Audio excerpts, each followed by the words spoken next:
The very first thing I want to cover is a very simple question I'd like to ask. Have you ever been a caregiver?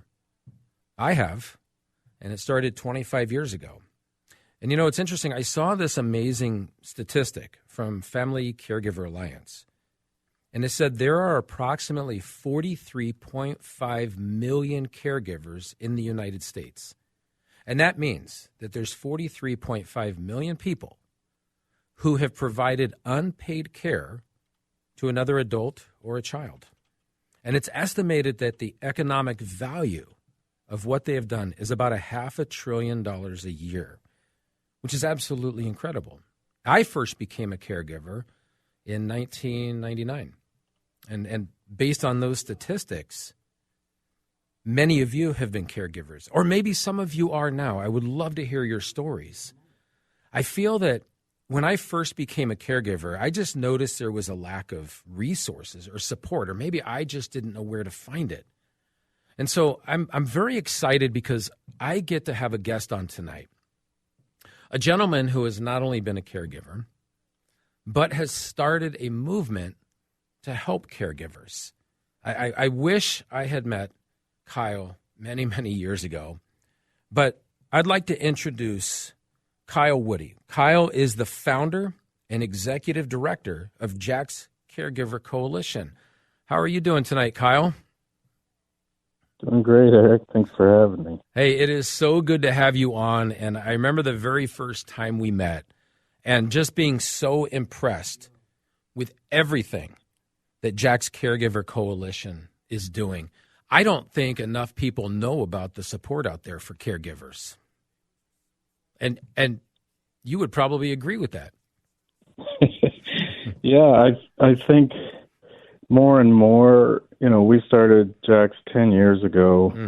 And at that time, I feel like we were on an island, but today it's gotten better. Yeah. There's more and more awareness and understanding that caregivers need to be cared for too. Yeah. And yes. So it's cool to see the needle moving, but yeah, we have a long way to go. I'm going to guess that out of the 43.5 million Americans who are caregivers, most don't know about all the support and resources out there. So can you share a little bit about what Jack's does and why you decided to create this organization? Yeah, so our mission is to improve the way that guys think, feel, and act through every phase of their caregiving journey. And why is that important? I think we live, or I know at least I grew up in a culture that men are taught to fix things and to do it alone. So when we get into a situation where the problem may not be solvable, and then we're still trying to solve it because that's our default setting, and we're trying to do it alone, I just see that that's what needs to be changed. And so what Jax does, the way we achieve our mission is simple. We just connect caregivers with others who've already experienced these things. They've already navigated that terrain, and we connect them through all sorts of different ways, groups, peer-to-peer mentoring, through an app, and just let them teach one another, and all of them really that I've met over the years they do have something. They might say, well, I don't have lung cancer, or I don't have the thing my loved one has, but they have isolation. I think that's the biggest thing. In fact, I wrote that down in my notes. I'm like, if I could give a common theme whenever I talk to caregivers, and I'll share my story all over the country in a keynote or a training session, and people come up afterwards and they say, I'm a caregiver, or I've been a caregiver. And there is that common theme of isolation. And I think that's why the support for what your organization does is so important, because you're right. People do feel like they're on an island, and yet they stop taking care of themselves. They're taking care of somebody else, and we need that community. How many people are involved with Jack's Caregiver Coalition now? Well, we have hundreds of coalition members. Many of them are donors. Many of them are we call sequel makers who've lost their loved ones, but they continue to contribute to the cause through whether it's financial or through their time, volunteering as a coach, so that they can mentor and support those folks behind them, and honestly just turn what for many of us is a really painful experience into some kind of purpose. You know, for that's where I get really excited and proud of the work that we do, and we get to see that person make sense of all this, and try to just make it a little bit easier, a little bit less isolating, a little bit bring a little more certainty to it, because it's also this uncertainty that they're dealing with on a daily basis. And it happens so fast. You know, one day you're going about normal life, and then the next day this incident happens and you go into the caregiver mode, and they don't give you a handbook on it. And they may teach you some of the tactics to help out more on the medical side, maybe the appointments that you need to go on or the medication, or, you know, my wife had a Hickman line that stuck out of her chest, so I had to clean the Hickman line every night, the exit wound, flush it with saline. But there wasn't a step-by-step guide, if you will, on here's how to take care of yourself. And I got way out of shape. I mean, I just stopped thinking about myself for many years. And so do you find that many caregivers are putting their own selves on hold during this time period? Absolutely. I mean, almost unanimously, almost universally. And I think if we're stereotyping, men tend to take care of themselves to begin with.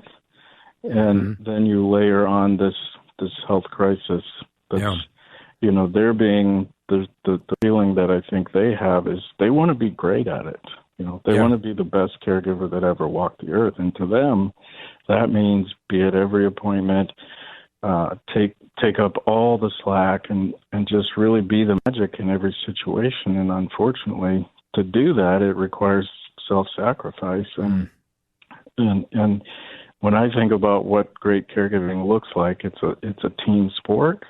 And that idea that the golden rule, you know, love others as you love yourself, is we just focus too much on the others part, and there needs to be balance. There needs to be self-compassion. There needs to be investing in your own emotional and physical strength so that you can keep doing it. So you can keep getting out of bed and keep going. Is that where the coaches come into play with Jax?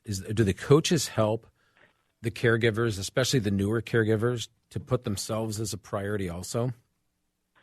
Yes, I think there's, you know, many of them are telling their, you know, hey, what did you do, or how did you navigate this or that situation? And oftentimes it's like, well, you know, when's the last time you went to the doctor? You know, for any reason, for yourself. And oftentimes they don't remember. And, you know, we've seen 7, 8, 9 years of neglect of one's own health, and then maybe there's a remission or we lose the loved one, and then we have so much work to do to make up for it. And in my own case, when my wife passed away in 2020, my son, who was the youngest of the two, he looked at me 2 or 3 weeks after that and said, "Dad, what happens to me if something happens to you?" And that just hit me right between the eyes, because, you know, there it was, right? Like, I've got to keep going. And that's right. And now I've got to get serious about, you know, all the things that I've been neglecting and putting second. And so I just think the only way that people can make margin in their lives for themselves too in these situations is to embrace the help that's available. You know, and I'm sure agencies, the friends, the church, anything. And I'm sure, just as one guy to the next, something that can be hard for us to reach out and even ask for help. Absolutely. It feels like failure to a lot of us, you know, like we couldn't cut it. And I just think that's unfortunate. I think that's a cultural opportunity for us to correct. And and to say, there's great strength in activating relationships we have, and we can become stronger through the people that support us. And, oftentimes, we'll hear a gentleman who, through his coach learns to let people help. Her friend drives her to Mayo for her chemo instead of him, and they come back, and what a great time they had, because she got to catch up with her friend, and he got to get a break and go to work and not be distracted. And it's just win-win, for everyone. And then it allows the caregiver to focus and really think about what's really important, the things that I need to be focused on. And a lot of times that's emotional support. That's just these intimate things that, you may not want to farm that out. 100%. Kyle Woody in the studio today talking about Jack's Caregiver Coalition. And Kyle, I just want to say personally, as a caregiver, thank you so much for everything you're doing. And I just wanted to ask if you could share with people how they can get in touch with you or learn more about Jack's Caregiver Coalition or spread the word for you. Absolutely. They can go to jackscaregiverco.org or just simply search Caregiver Coalition in the Google machine. That'll bring you to us. And if you would like to explore, what I recommend people getting started with us, to book a 15-minute call, which they can do on our homepage, and we'll just spend that time exploring their needs, what they're facing, their challenges, and if those are needs that we can help them with, we will get started. And if it's something that one of our partners in the community are better equipped to help with, we'll send them to one of those partners.